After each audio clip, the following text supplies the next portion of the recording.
Welcome everybody. My name is Terry Dillon. I'm the CEO and founder of CLUBMAP.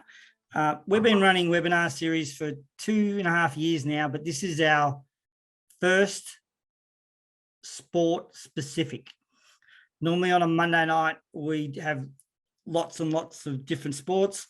We've had worked with 70 odd sports last year, and we're going to go through very much a high level aspect of what can be put in place in terms of opportunities at Clubland. We can't solve the problems of the world in one session. We will be running a free webinar series every second Monday, starting next Monday night, that you're all welcome to attend. It's as we know, in most sports, there's not much of an off season, is there? The cricket, it is May, and a lot of our clubs are very much kicking into gear. So hopefully tonight we will challenge the way you think clubs need to run in a different way. And a lot of our clubs are very much not tapping into the new age way, particularly technology, on how to generate funds. Now, before we kick into the nuts and bolts of it all, can everyone just make sure you stay on mute? We're going to have Q questions at the end. If you can just type in your club name and state you're from in the chat, that will be much appreciated. So my background's running AFL clubs, nearly 2 decades in the system, CFO, COO, acting CEO of 2 different clubs. Finished in AFL 7 years and started 7 years ago and started to work in community sport. And we are, I'd like to think we're not the leading community sports educator, administrator in the country. I'd like to know who is, but we work with lots and lots of clubs. We've got Ken. Ken is, you can see his bio there, CEO of Cricket Victoria for 27 years, amazing credentials. So I was going to get Ken to set the scene in terms of, Ken, are you happy to just set the scene in terms of some key points about what we're going to cover tonight and what we're going to walk through? Yeah, sure, Terry. Thank you very much. I think, as you mentioned before, nowadays there's very little sort of off-season as such, and very little downtime for club administrators, and cricket's no different to that. And having said that, cricket's no different from my experience to any other sport, particularly at community level and at the issues that they face. And some of the elements that I think CLUBMAP, that I've certainly learned about, that bring to the table that can really help community sport, and I stress that the focus is really around community sport, around the structure of the club. Quite often people don't give a lot of thought to the structure of the club and the way it should be set up. I think also the issue of volunteers, which we all know about the problems with volunteers and getting volunteers and retaining them. So the need to have a volunteer program, fundraising, and as you mentioned, Terry, bringing sporting clubs into the new age, I suppose, of fundraising. And then looking at a lot of other essential components of running a club, be they accessing and successfully completing grant applications, having a good relationship with your local council and state government through a government relations program, etc., etc. And what I really I think is critical about the CLUBMAP way of doing things is that the presentation to clubs on how to do things. It's not just telling you what to do. It's explaining how you can do things successfully in this day and age. Awesome. And look, Ken's experience speaks for itself. So this is a free series that we offer, but we always allocate 5 minutes at the end of the session to advise our clubs the range of services we offer, because a lot of our clubs need help, and it gives them, because a lot of them don't know where to go. So we're upfront and transparent in that regard, but we roll out an all year round webinar series for free. And a lot of our clubs just happy to tune into our webinar series and learn in the timeline of our series. But some clubs really want to fast track their growth and development. So just before we kick into gear and the nuts and bolts of the session, anyone who's got our Facebook page, we announced a formal partnership with the Australian Sports Foundation 2 weeks ago. They represent the largest non-for-profit sporting fundraising body in the country. I think we're one of the first if not the first partner they've aligned with in terms of supporting clubs Australia-wide. So that's, I suppose, just a recognition of who we are. These are the topics that we will cover tonight. All these topics here at a high level. Look, we can't go into all the meat and potatoes tonight, but in the coming webinar series we can. We offer a series of workshops, which I'll expand on as we go through the session. So basically, just to give you a background, this business started in 2015. It was TD Solutions. We rebranded last year to CLUBMAP, and we now are reaching, we've worked with 11,500 people on these webinars, 4,000 clubs. So we have quite a reach. And tonight is the first single sports specific webinar we're doing. Anyone who's got Facebook, I'd encourage you to like this page. We have our normal CLUBMAP page, but this is a community page where clubs can solve problems amongst themselves. We started this 6 to 8 weeks ago. We're probably pushing mid-600s of clubs who have got challenges in areas. But I'd encourage you to like the CLUBMAP Facebook page and all these things up the top. I'm very much a Facebook person, not an Instagram or Twitter or LinkedIn, but the club community page is a great asset. Again, the webinars we've run, and I think I really want to drive this slide home because this is critical to, I suppose, explaining the current landscape Australian-wide, is that 94% of volunteers who run community clubs Australia-wide are not educated how to run a club. The governing bodies very much focus on governance. They very much focus on compliance. They do a great job at that, but they don't teach our clubs how to grow sponsorship, membership, capital grants, fundraising, how to tap into the Australian Sports Foundation, how to tap into the over 55s funding opportunity for people to help run your club. I could rattle off a list as long as that. And a lot of our sporting bodies are lean. A lot of our sporting bodies with COVID have cut back on their resources. And the clubs are sort of, that's why, I like to think we've nearly got 100 clubs around the country tuning in tonight. So it says there is a need. This is something that'll really resonate tonight. The 90% of clubs around Australia, the way they raise money hasn't changed in 50 years. But no one's teaching our volunteers any different. So we're going to touch on that tonight. Most clubs don't have a plan. They continue to do the same thing year in, year out. And this has come from 2 years of data that we capture from people like yourselves sitting in our webinar series. Most clubs are run by 3 or 4 people. Most clubs are fragile. Most clubs lose 1 or 2 key people, and we know things can turn sour really quickly. And most clubs don't have a budget. So that sort of sets the scene, what we're dealing with, because we understand volunteers are juggling family, club and work. And it's hard.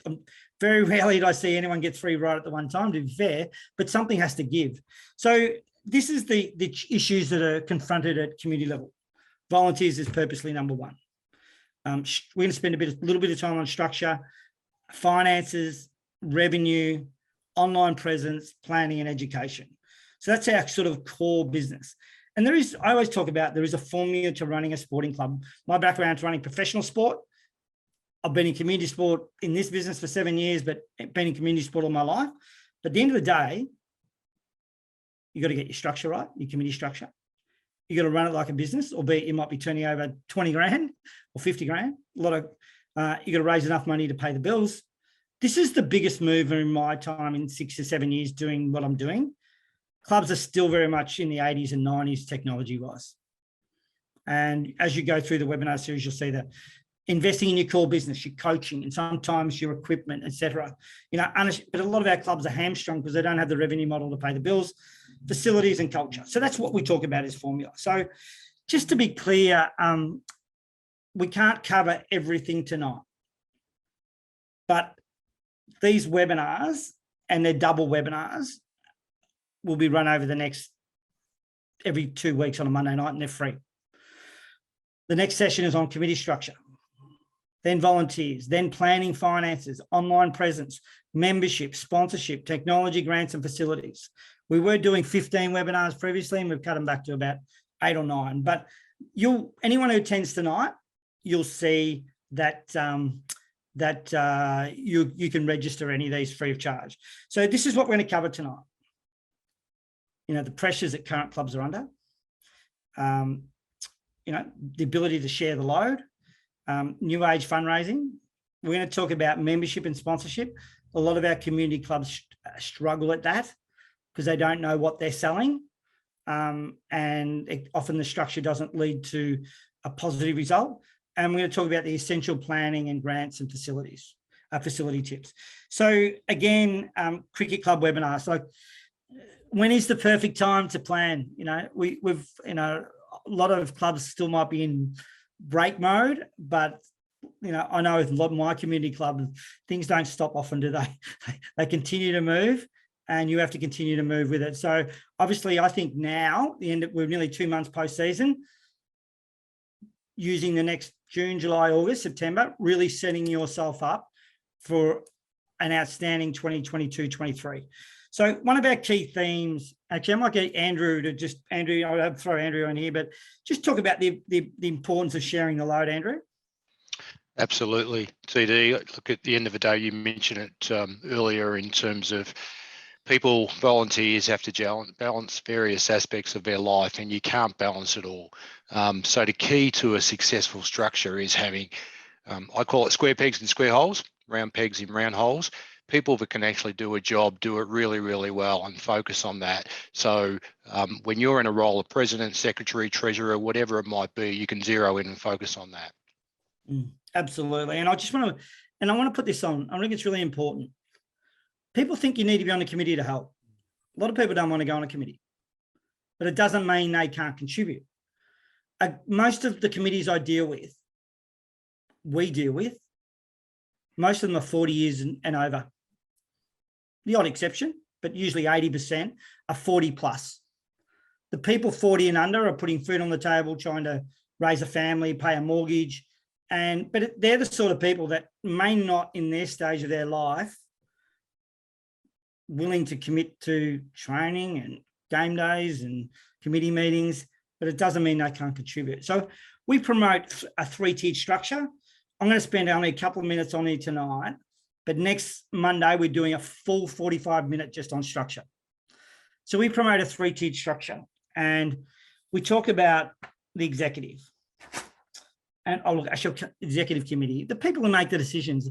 Look, I've walked into clubs, I've seen 10, 15, 20 people all trying to run the club with great intent, but the governance was paralysed by bureaucracy. Trying to get that many people to agree to stuff, it was really paralysing the organisation. And we're going to talk about the second level. The executive level of the decision makers might be the president, the VP, you've got the treasurer, you've got someone who oversees your cricket program, someone oversees your revenue, and someone oversees your volunteer program, etc. Then you have the non-executive, and we're going to go through in a more extended version next week. Who's in charge of your sponsorship? Who's in charge of your membership? Who's in charge of the ASF? Who's in charge of the grants? Who's in charge of your apparel? Who's in charge of your website? Who's in charge of your comms and your social, your cricket direct, all that sort of stuff. And then the third level, people, as I said, who don't necessarily need to be on a committee to contribute. And that's there's a greatest misconception going around, that people need to be on a committee. And as I said, we're spending a couple of minutes tonight, but next Monday night at 7 o'clock, we'll be spending 45 minutes specifically on this. And we're going to talk about the most common reason why people don't volunteer. Look, you need a volunteer coordinator. It's not who's coordinating, who's going to cut the oranges and who's going to, do the scores or whatever. Who's the person that's going to help build the structure? Who is the glass half full person? I've had clubs come up to me and no one will do anything. They won't get off their bums. Blah, blah, blah. And I actually said to this person, are you the person doing the asking? And they said, oh, yeah. I said, well, in the nicest possible way, maybe you're not the right person.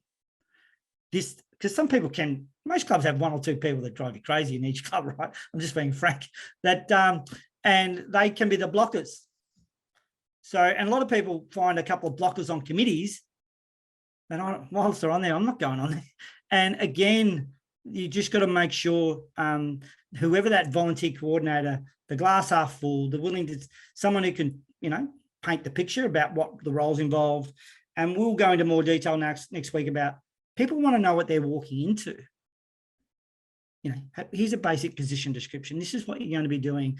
Because what we find, a lot of clubs, they see how hard 3 or 4 people are working and they go, gee, I've got to be careful here. If I get too close, I could end up in a big black hole I can't get out of. It's like having... Terry, if I can just make a Yes, quick comment there, just briefly about volunteers. I know of a number of cricket clubs in the past few years who have gone down this path of allowing people, people have said, look, I'll do a job for you, but I haven't got the time to be on the committee. And I'll do a job, but don't expect me to come to training every Tuesday and Thursday night. And so clubs are adapting to that. You know, they're allowing for the fact that there are people out there within their club community who want to help, but they can't necessarily commit to, the old style committee where you have to go to every committee meeting, you have to go to practice, you have to go to all matches, have to go to all social functions. It's just, it's a different world now, and we have to adapt to that. 100%. Look, I'm the vice president of my community club. I haven't been to one training run, one pre-season run, but I'm one of the executive, the decision makers who steers the club's direction. If I was expected to be there all the time, we run all our meetings online now, I wouldn't be involved. So again, we're going to show an element of flexibility. Now, I want to go through, I'm going to do a quick poll after this. This is how I'm going to show you, gives you an idea of how clubs around the country raise money currently. They might have a canteen, they might be able to sell a few beverages if they're allowed to. They have their rego fees. They might have 0 to 20 sponsors, some have 0. They might have some signs if they're allowed, maybe not, council stops them from having it. They might sell a few branding assets, might be on a polo, or some assets like might be something, your website, digital asset. You might have a handful of fundraisers. You might have a membership package that outside of your participation, you might have a handful of members, and you might get a few grants. That is how 90% of clubs across Australia raise money. That model is 50 years old. That model is why there's more clubs in trouble than not. A lot of our clubs are spending 100 hours raising $1,000. Bunning sausage sizzle, chocolate drives, trivia nights,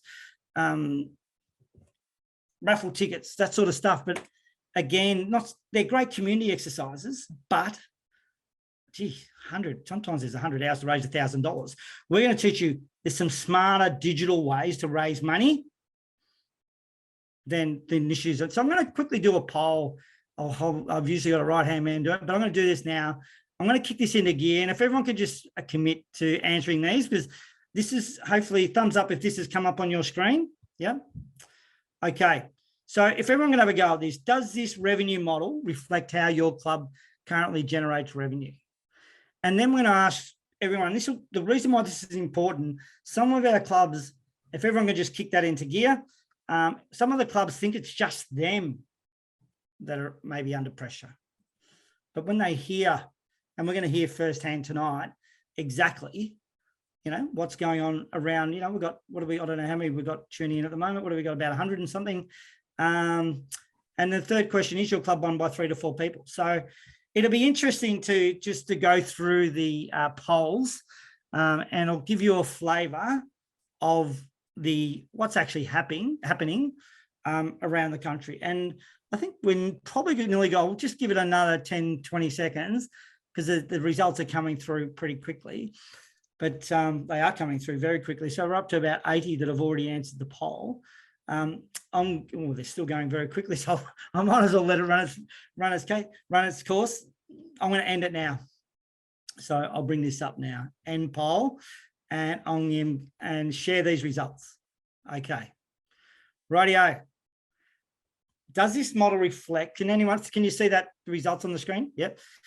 Does this model reflect how your club generates revenue? Yes, 48%, and pretty much is 45%. So let's merge 1 and 2 together because it's pretty much 93% of clubs around Australia. That's pretty much how they raise money.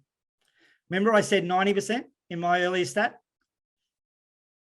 And there was 6 clubs out of 80 said, no, it's not really. It doesn't really apply to us. But 93% are saying, yes, that is us. Does your club have a strategic plan?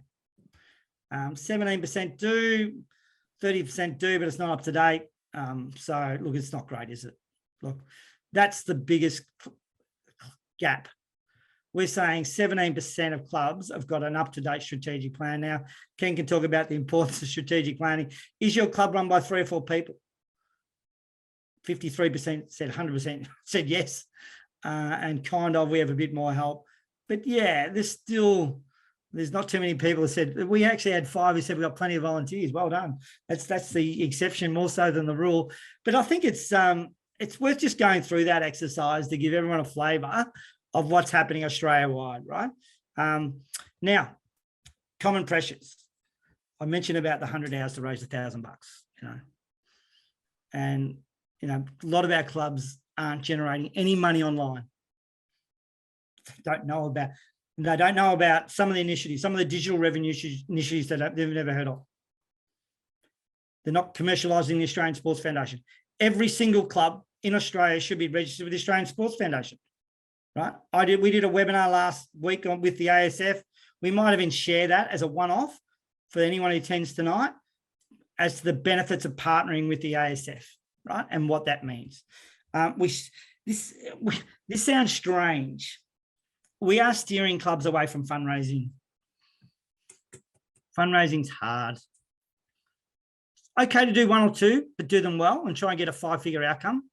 But we're steering clubs away from the fundraising component. We're steering into membership.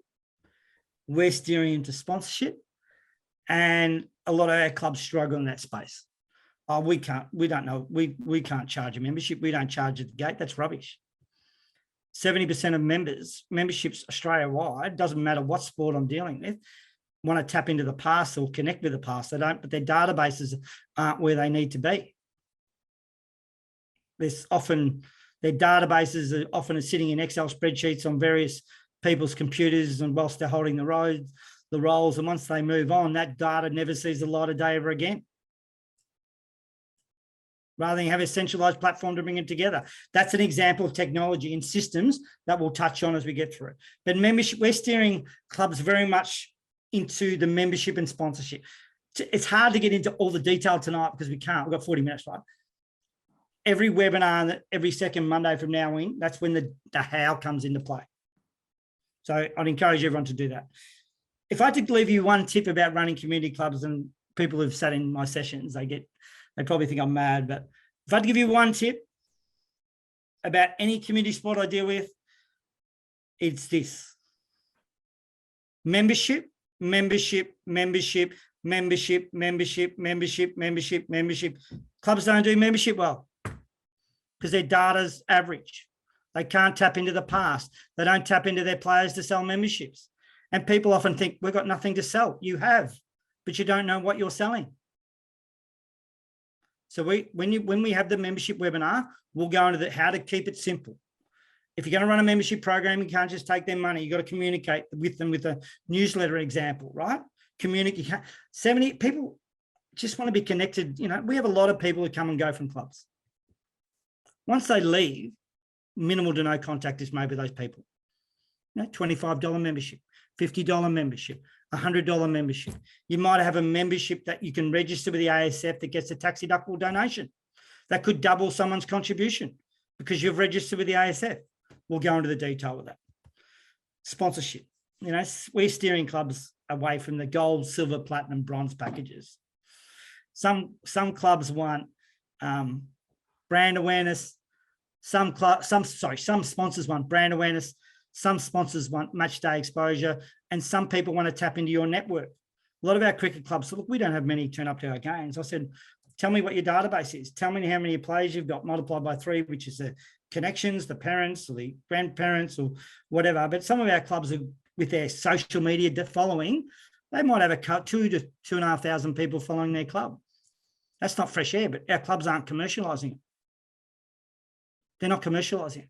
So just keep that, and we're going to go into the detail. ASF, I mentioned earlier, best kept secret in Australia. Every single club should be registered with ASF. It's a federal body based out of Canberra that is set up to allow for tax deductible donations for the benefit of community sport. And it's really opened up in the last few years. It all used to be about capital projects. Now it's anything and everything, providing you are supporting your community club, and it can even include coaching payments. So if you're turning over 50 grand, I reckon, and people, it used to be all about, you know, I'm going to put it some new nets or new lights or new pitch or whatever it is. Now it's anything and everything. So we'll send out the link to this webinar that we delivered 7 days ago. We don't normally release our webinar recordings, but we're going to release this one because it's a partnership we've formalised. This is interesting. The ASF did a survey of their clubs, and 1 in 10 they're predicting will be insolvent post-COVID. They've predictions of volunteer drop-off, because people with the drop-off have found other things to do. Well, maybe I don't need to do this or do that or do this or do that. So that's a red flag, and that's a real concern, I think. So help clubs realise their community-based revenue opportunity. So we showed you that old-fashioned revenue model that 93% of clubs are using. We steer clubs towards this sort of opportunity. Online initiatives, grants. If you're not generating a minimum of 5 figures, and I'll say a good 5 figures a year through rats and mice grants, you're missing out. Again, it comes back to structure. It's usually left to the secretary. It's usually left to the treasurer. They're wearing 5 or 6 other hats, and they struggle to pull it together. Often clubs, A, don't know the grants are out there. They think, and B, they don't have the expertise, and C, they often don't have the time to write them. So when you go through our revenue model, you'll see how we can support our clubs in that regard. Relationship with stakeholders. Ken touched on this earlier. I might get you to maybe elaborate further, Ken, how important this is, if you don't mind, Ken.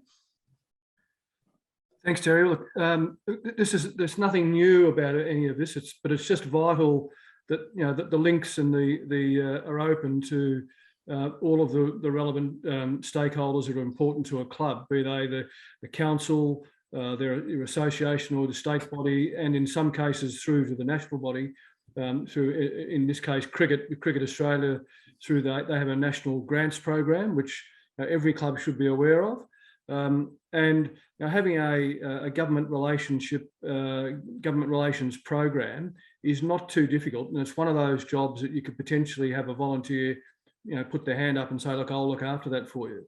And you need to have a relationship with your state body, with your local association, whether it be through your regional manager or development officer that exists in your area, and primarily to stay abreast of what's happening in the sport and how the sport can help you.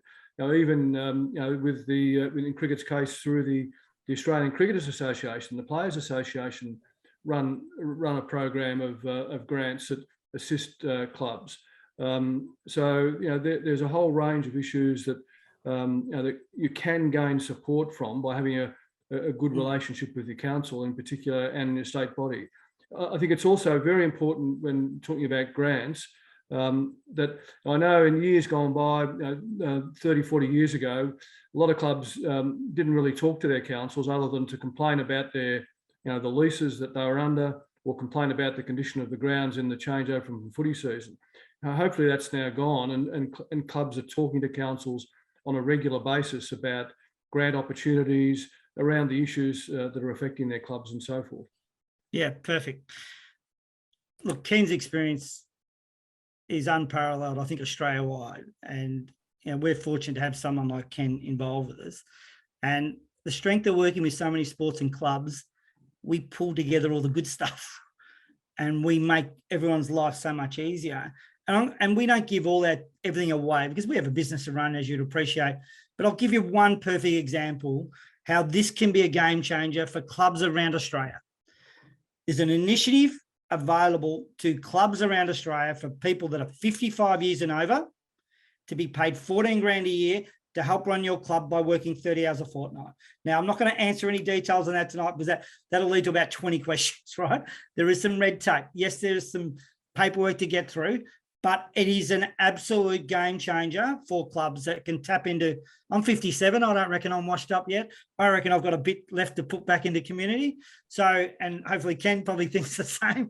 But at the end of the day, that is a game changer. Rather than the 3 or 4 getting blown up, taking on this, immeasurable workload. That's just a good example of things that can be tapped into. So I'm going to play a little video. We're going to put this on our Facebook page the next couple of days. A lot of our clubs struggle with facilities, right? And we got a guy called Paul Utting. I'm going to play the first couple of minutes. This is about a 7-minute video, but any of our clubs, and these projects often take 7 to 10 years, guys. Have you got a master plan or a precinct plan? So thumbs up if you can hear this, guys. Thanks for joining us, Paul. So Paul Utting is from, you represent the Monbulk Recreation Reserve. You do a little bit of work with clubs that we've worked with in the past at CLUBMAP. The facility you were involved in at Monbulk was received the Ken Gannon Community Facility Award a couple of years ago, which is a great achievement. So thanks for joining us, Paul. Thanks for giving us a few minutes of your time. Do you want to give us a couple of minutes background just about how you got into what you do now with the facility and those sort of things? Yeah, absolutely, John. Thanks for having me again. Probably goes back 10, 12 years now. I think it was in 2010. We realised that our facilities were getting old and tired. Had a meeting with the council, and it was at that stage that we set up a subcommittee, which was made up of the tenant clubs. So we had 3 members from the senior football netball club, 3 members from the junior football club, 3 members from the cricket club, and 3 community members. And we were tasked with just determining what we needed. So it was very important at that stage that we had all parties on board. And you actually jumped off the club executive to form this the Monbulk Recreation Reserve. Is that the case? Yeah, it was kind of. I was probably went around it a little bit the wrong way. So I was vice president of the cricket club at that stage. Became president during that. So I was president of both for a little while, but that was in the very early stages when not a lot was happening. Once the project really started to gear up, then yeah, absolutely, I had to step back, and I've probably spent the last 5 or 6 years focusing on nothing but facility developments on behalf of the clubs. Look, I'm going to play that extended video. Just give me a little bit of a taste, but Paul will go in to say what's involved and tips about upgrading your facilities. It's a 6 or 7 minute video. I'll just take off. I've got to take off this little tick because it apparently impacts on the sound, but we're going to release that on our Facebook page tomorrow. So if anyone wants to hear that extended interview, because a part of every role of every board or committee, whatever you want to refer to it, is to focus on the future by having a plan and facilities can be a part of that. It's a build it and they come mentality, isn't it? A lot of our clubs are losing talent because their facilities aren't staying up to pace. And so that sort of the facilities, remember that original formula we showed up facilities as one piece of that puzzle. People often ask me after doing this for 7 years since working in the community space, what is the one thing that is holding organizations back? Is they don't have a plan. They keep doing the same thing year in, year out. They don't know necessarily what good looks like. Some of them get stuck in a rut, and this is how they've been taught how to do it. But there's a smarter way to run a community club structurally, operationally, revenue-wise. But as you saw with that first poll, a lot of our clubs are still very much operating the same way they were in the 80s. And that's the challenge. So it's about bringing new age and having that roadmap to move forward. So just to clear for a lot of the clubs who want to learn about what we do, we're going to be offering, we normally charge for our health check, it's $180 to do a snapshot of your club. We're going to be releasing that for free for the month of May. So we've only got a couple of weeks to go.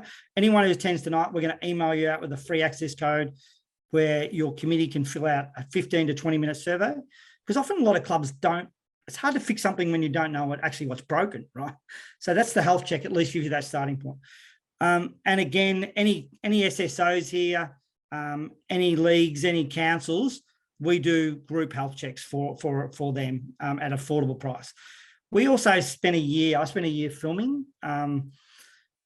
We have 170 videos on how to run your club, 250 downloadable templates, sponsorship proposals, position descriptions, financial modeling. We've got, you know, you might ask some, because often we find a lot of volunteers reluctant to take on roles. I say, you're now in charge of sponsorship. I've never done sponsorship. You're now in charge of grants. I don't know where to start. So we've got a very extensive library on how to run your club. Anyone who buys our hub resources, which is these 449 plus GST, gets access to all that, but they also get access to all our former webinars. We've run about 20, 30 webinars, probably more, 25, 30 plus. So this gives you an idea. This is our core suite of offerings. Some clubs don't have a roadmap. So if you don't have a strategic plan, we give 3 plans in one. This is the bread and butter for a lot of our clubs. They don't have a revenue plan, they don't have an operational plan, and they don't have a strategic plan. This identifies what needs to be done. And we focus on revenue, strategic, and operational. Once you build the plans, you've got to bring it to life. Who's going to do it? When does it need to be done by? How to do it? So some of our clubs, and I'm going to talk to Damien in a second, they do both. But some clubs might have enough skill internally where they might be able to facilitate a session themselves. Some clubs are really under the pump. They reckon they're going okay in a few areas, but their revenue, they just want a session just on revenue. But some clubs' structure is so broken and so fragile, they want to have a specific hour-and-a-half session on building a structure just for them. Committee structure. So that gives you an idea. This just gives you a quick snapshot of our education platform. Go to our website, go to our login button, log in here. That's all our platform, all the webinars you can watch on demand rather than tuning in at 7 o'clock on a Monday night. Here's all 170 videos on how to run your club, how to, the finance person watches the finance videos. The grant person watches the grant video. So we've built this education platform, and it is, I think it's the best going around. Again, if you're struggling to get volunteers to help your club, because people are reluctant to jump in the deep end because, as I said, I've never done grants, use the education. Now, I noticed there's some leagues and there's a national body and a state body here tonight. If you want to run a webinar just for your league or your association, we tailor webinars for your league.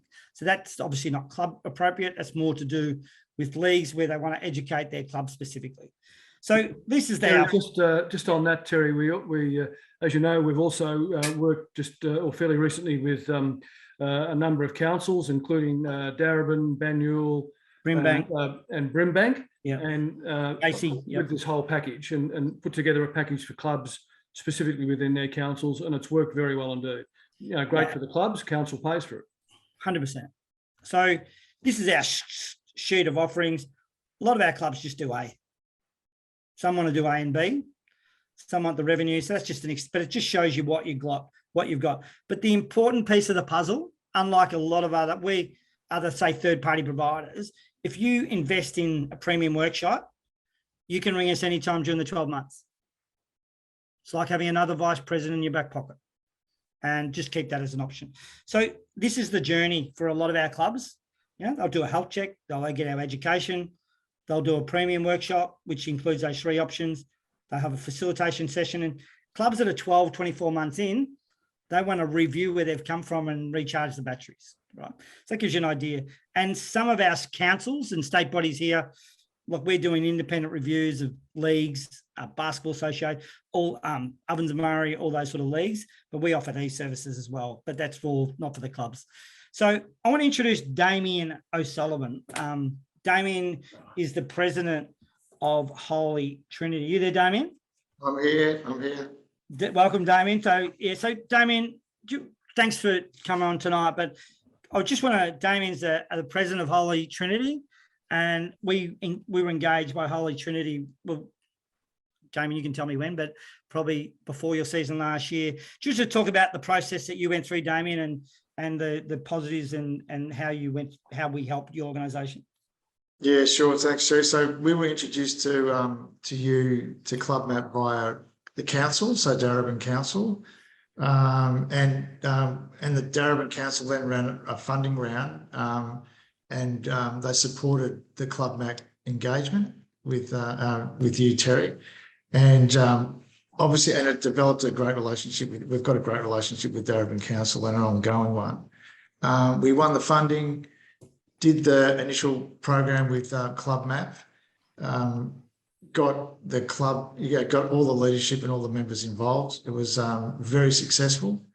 Obviously, COVID has impacted in a lot of ways, but one of the main things I think that it brought to the table. Oh, by the way, we went on to do the second part because we didn't want just the information; we wanted to action it. So we had a workshop with CLUBMAP, and then went into an action plan. So we actually got some outcomes rather than just information, and which we did. We got some significant outcomes. We've increased our grants by over 30K. The Australian ASF has been fantastic.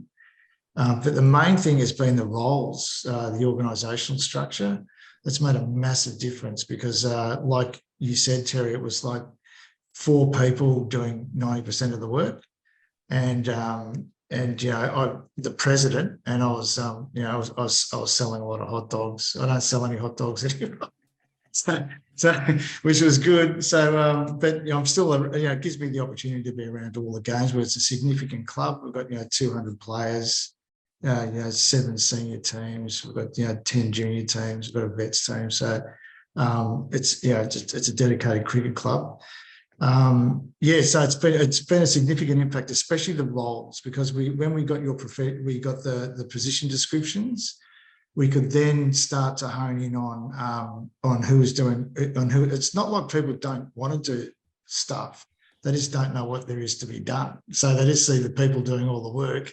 But once there was clarity around the job descriptions, the volunteer coordinator, then it's lessened the load significantly. It's made being on the committee fun from being a burden to being enjoyable.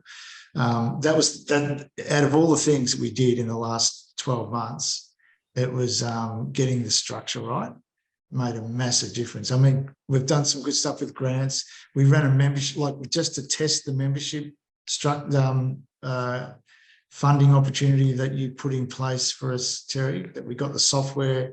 We did it 1 hour. We made $1,000 in an hour. So, and that we just did that at the end of the season. So we know that next year we're going to have a big membership drive because we've got a database together now of 1,800, I think, is on the database. Did you adopt that database we proposed, Damien? Yeah, so we worked on the database because we didn't know. We didn't know that we've got this incredible network of people out there in the local community that are willing to support the club. We send them a link and with a QR code, and they log in and pay, and it just goes into our bank account. So it's fantastic. So our AGM's this Wednesday night. We've got all of the roles filled. Normally we wouldn't have all of the roles filled for committee positions, and all the committee positions have position descriptions now. Because what we had in the past, and you mentioned this, Terry, we had a lot of often the most vocal member of the committee did the least work. And so we've stopped that happening. We've actually got people who are not on the committee. This is another thing that's been a cultural shift for us. You don't have to be on the committee to do the work. And so the volunteer coordination aspect of that's really worked for us. So we've got, the strategic stuff happening at the top, the high level admin, and then we've got this raft of volunteers that are sharing the load. And that's been awesome. Damien, I just want to interrupt for 1 second. I've just kicked in a poll. If people can answer that while Damien's talking through. But anyone wants any extra information about our workshops or a 20-minute chat, or just answer that there. But so, Damien, just to summarise it, in terms of your investment in us and I suppose the ongoing support you've got from us over the journey. Been fantastic. I mean, look, obviously for the initial part, we got a grant from the Darebin Council, which suggests that, the council were saying, go and do this. But the ongoing support's been fantastic. Anytime, I've rung you or emailed you, Terry or the team, I've got responses. And the workshop was invaluable because it got the team together, got the club together to say, these are the actions we're going to take. So it was more the action. It's one thing getting the information, but it's another thing taking the actions. And that was the key component for me. It was 1 minute. It's great to learn what's wrong and what we should do, but then you really have to put an action plan in place to actually to bring it into reality. And that's the thing that you really helped us do. So, I'm a big supporter, and if any clubs out there want to speak to me about our experience and how it's made a difference to the club, happy to do that too. You're a star. Thanks, Damien. We're running over time. I apologise for that. We just got lost a little bit. So this is the free health check I was telling you about. It's pretty extensive. As a starting point, remember that we showed you that CLUBMAP journey for a club? This is something every club should do, because often they don't know what's wrong, and this sort of flushes out the health check. So we'll email that to you inside the next 2 or 3 days. We've just got a couple of little testing things to work on. Again, just to reconfirm the webinars that are coming up on a Monday night. So Monday night, 7 o'clock is on structure. And Damien talked about how important structure was. And we'll probably learn even a lot more information that we can pass on from there. CD, can Yes. I jump in and say, look, the timing is now for the cricket clubs to get together. I'm the lawn bowls down here at Ryan. We had a meeting tonight, our sponsorship committee. Local councils, state government grants are coming up. They can pay for Terry's services at $2.5 grand. Speak to Rick, they'll work out some payment method. But I'll tell you what, if CLUBMAP doesn't help your club with the workshop, the plans, the education, the support, then CLUBMAP will give you the money back. That's how confident we are that Terry's knowledge and his team can help your club move forward. So you guys are fair income, you're heroes of the community to take on the responsibility you have. Look, there's a lot to know out there that you may not be across. Terry will help you. Ring Damien, it's fantastic. And you, for me, have voiced by the sound of it, you would know Chris. So Chris is one of the co-owners in CLUBMAP, and he's been a massive community or commitment to our organisation since. Chris is the reason why we're here tonight, because he approached me about 7 or 8 years ago. So thanks, Connells. Chris is just about to deliver another webinar. So we're going to wind it up now, but we're going to hang around. And Andrew, if there are any questions, people hang around and listen to any questions and answers from others. But I want to thank everyone for giving up. What is it? Monday night for 49 minutes. Hopefully got some real value out of tonight. Hopefully you've got yourself thinking about different ways of how your club can be run or challenge it. I think we're going to be replaying the recording of this webinar 7 days later, because often a lot of our clubs go back and say, look, I wish you'd sat in this webinar, but now we play it this time next week. We'll play a recording of this. So you can steer that to your committee, but we don't actually publicly release recordings other than the ASF one, which we'll release this week. So thanks everyone for tuning in, and you can tune in now, but we often go around the room. Andrew, have you got any specific questions from any attendees? So there are no questions in the chat. So anyone who wants to take themselves off mute or put your hand up, just do so and sing out. And while people are thinking about that, just other little tip that works really well for Damien's cricket club. Damien, I think, reflect back on your workshop. Well, 50% of the people in your room were actually women. And the energy was very, very high. And I think just sort of a little tip for a lot of clubs, getting women involved actually helps get things done. I think, thanks, Andrew. Look, at the end of the day, I admire every single volunteer around the country, but we're losing too many good quality people because it sucks the life out of the volunteer, and it's supposed to be fun. It's like having a part-time job, but guess what? You're not getting paid to do it. And it is, but if you can tap into a lot of these initiatives, and again, it goes back to, I'm going to finish on this point. The first slide I showed tonight had 94% of volunteers around Australia are not educated how to run a club. Fact. I've been saying that for 2 years and I haven't had one sport challenging me on it because I know it's true. They focus on governance. They focus on compliance. They don't teach you the stuff that we teach you. And we do governance as well, but not to that depth, Ken. I don't know if Ken wants to expand on that, but that's it's really an eye-opener for a lot of our clubs. It's bringing new age technology to their thinking, and it's making their life so much easier. And we're not losing these people who are so valuable. Ken, do you want to, maybe I'll get Ken to sum it up and then it doesn't like we've got too many questions, but. Terry, I think we did have one question that Jono sent to me. Jono sent to me earlier in the week from I've forgotten the person who sent it to me, but it was about, the pressure that some clubs feel from the national body down that they, around increasing participation, around becoming more diverse in the programs that they run. And they're only a small club. How do they cope with it? Well, I think because they don't have the resources available to them with personnel to be able to continually be introducing new programs and so forth. Well, I think they definitely need to be able to talk to their state body. Now, whether that's through their regional manager or development officer, that's your first step, and explain your situation and then talk to the state body, then through the national body if you can. There may be financial assistance provided to run the program. So I think you need to find out all that type of information before just criticising the national body. You need to have a discussion with them either directly or through your state body. Awesome. Thanks, everybody. Over and out. Thanks for tuning in for our first ever one-off cricket webinar, but hopefully got some real. Andrew's wanting to say something. There is one hand up. We've got Rodney with his hand up. Rodney, did you want to ask a question? Rodney?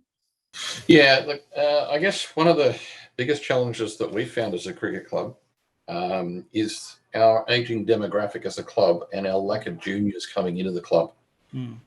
And it seems to be very hard to get young kids consistently involved. A lot of the kids want to play footy. Not a lot of them want to play cricket. Yeah. And we're, it comes as a small community with only about, population of probably under 1,000. We've got a thriving footy club and netball club, but the cricket club doesn't actually share facilities with the footy club. We've got a fantastic facility. We've got one of the best turf pitches and ovals on the Fleurieu Peninsula. But in fact, one of the only turf pitches in the Great Southern. I think one of only 2 or 3 turf pitches in the Great Southern Cricket Association. And but we're just struggling to get juniors, and we played a couple of games with like six under 16s last year. Hey, Rodney, I might get Ken to steer to that because I'm assuming you've heard that a lot, Ken. That particular question. Look, I think it's an old age issue, Rodney, and it's one that I think it's around driving participation. That's where your state body needs to come to the party and help you. They'll have hopefully some solutions, and it's a matter of communicating with a whole range of people. It can be your schools, in the local area. There's a bit of a hard slog involved. There's no easy solution to it, and I don't profess to have all the answers. But I think it's a matter of, and I'm happy to take the matter up with you offline if you like, if that's okay, Terry. And of course. And get a number from Rodney and give you a call in the next day or so and have a further chat. Sure, thank you. Anyone want to ask any direct questions as to just what I think we've covered a lot, haven't we? So hopefully everyone's got a lot to think about. As you can see, we've still got 60 or 70 people tuned in. So there's there's an appetite for what we do. There's a need for what we do. And hopefully we're providing a really terrific community service. And then other clubs that potentially need additional service, we're here to help. So I think we'll wind up there. Over and out from us. Thanks everyone for giving up your 50 odd minutes on a Monday night. Take care.